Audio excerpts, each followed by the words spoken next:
प्रहलाद जी न हो प्रहलाद जी का कोई ना सहारा, बहे जलधारा। प्रहलाद जी का हो प्रहलाद जी का कोई ना सहारा, बहे जलधारा।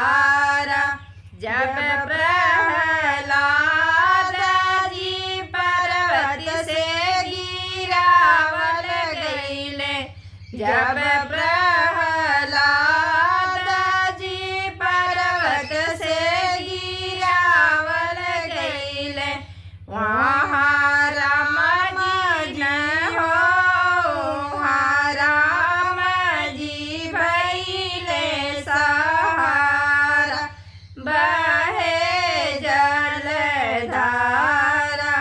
वहाँ राम जी भइले सहारा, बहे जलधारा।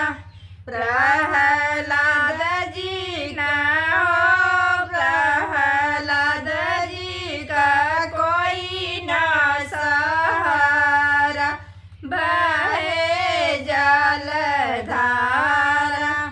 जब प्रहलाद जी समुद्र में डूबावल गईले, जब प्रहलाद जी समुद्र में डूबावल गईले, वहाँ राम जी हो वहाँ राम जी भइले सहारा, बहे जलधारा।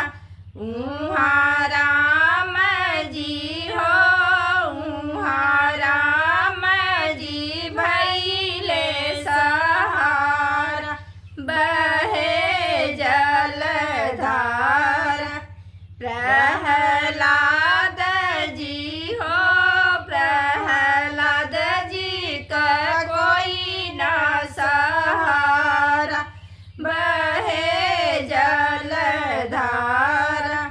जब प्रहलाद जी अग्नि में जरावल गईले, जब